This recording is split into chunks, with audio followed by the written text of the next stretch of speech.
ಹಿರೇಕೋಡಿ ವಲಯ ಮಟ್ಟದ ಶ್ರೀ ಮಹಾಲಿಂಗೇಶ್ವರ ದೇವಸ್ಥಾನದ ಸಭಾಂಗಣದಲ್ಲಿ ಶ್ರೀ ಸತ್ಯನಾರಾಯಣ ಪೂಜೆ ಹಾಗೂ ಧಾರ್ಮಿಕ ಸಭಾ ಕಾರ್ಯಕ್ರಮ ನಡೆಯಿತು.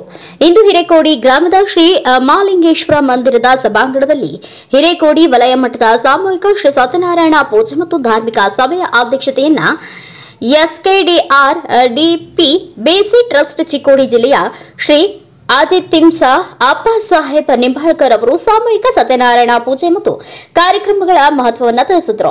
ಯೋಜನೆ ಮತ್ತು ಶ್ರೀ ಸತ್ಯನಾರಾಯಣ ಪೂಜೆ ಮತ್ತು ಶ್ರೀ ಮಹಾಲಿಂಗೇಶ್ವರ ಮಂದಿರ ಸಮಿತಿ ಅಧ್ಯಕ್ಷ ಲಕ್ಷ್ಮಣ್ ಹೊನ್ನಪ್ಪ ನಿಂಗಗೋಳ್ ಮತ್ತು ಸಂತೋಷ ಪೂಜೆ ಕಥೆ ಹೇಳುವ ಮೂಲಕ ಪ್ರವಾಸಿಗರಲ್ಲಿ ಧಾರ್ಮಿಕ ಜಾಗೃತಿ ಮೂಡಿಸಿದ್ರು. ಈ ಸಂದರ್ಭದಲ್ಲಿ ಧರ್ಮಸ್ಥಳದ ಪ್ರಾಮಾಣಿಕ ಕಾರ್ಯಕ್ರಮಗಳನ್ನು ಶ್ಲಾಘಿಸಿದ ಕಲಪ ಒಡೆಯರ್, ಅತಿಥಿಗಳಾಗಿ ಆಗಮಿಸಿದ್ದ ಅನಿತಾ ವಿಕ್ರಮ ಬಾಣಿ ಅವರು ಮಹಿಳೆಯರಿಂದ ಸ್ವಯಂ ಸೇವಾ ಸಂಸ್ಥೆಗಳ ಸ್ಥಾಪನೆ ಕುರಿತು ಮಾತನಾಡಿದರು.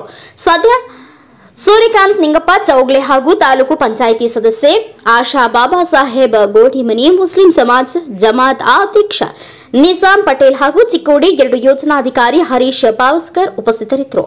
ಬೆಕ್ಕಿನ ವಲಯದ ಮೇಲ್ವಿಚಾರಕ ರಮೇಶ್ ಕಾರ್ಯಕ್ರಮ ನಿರೂಪಿಸಿದರೆ ಯೋಜನಾಧಿಕಾರಿ ಹರೀಶ್ ಪಾವಸ್ಕರ್ ಸ್ವಾಗತಿಸಿದರು. ಹಿರೇಕೋಡಿ ವಲಯದ ಎಲ್ಲಾ ಒಕ್ಕೂಟದ ಪದಾಧಿಕಾರಿಗಳು, ಟಿಎನ್ಒ ಕೃಷಿ ಅಧಿಕಾರಿ, ಜ್ಞಾನ ವಿಕಾಸ ಸಮನ್ವಯಾಧಿಕಾರಿ, ವಿಎಲ್ಇ ಸೇವಾ ಪ್ರತಿನಿಧಿ, ಹಿರಿಯರು, ಮಕ್ಕಳು ಮತ್ತು ಎಲ್ಲ ಸ್ವಸಹಾಯ ಸಂಘದ ಸದಸ್ಯರು ಉಪಸ್ಥಿತರಿದ್ದರು. ಅಂತಿಮವಾಗಿ ಶಾಲಾ ಮಕ್ಕಳು ಮತ್ತು ವಿಭಾಗೀಯ ಮೇಲ್ವಿಚಾರಕರು ಸಾಂಸ್ಕೃತಿಕ ಕಾರ್ಯಕ್ರಮ ನಡೆಸಿಕೊಟ್ರು. ರವಿ ಬಿಡಿ ಎಲ್ಲರನ್ನ ಸ್ವಾಗತಿಸಿದರು. ಅಮರ್ ಬಾನೆ, ಚಿಕ್ಕೋಡಿ.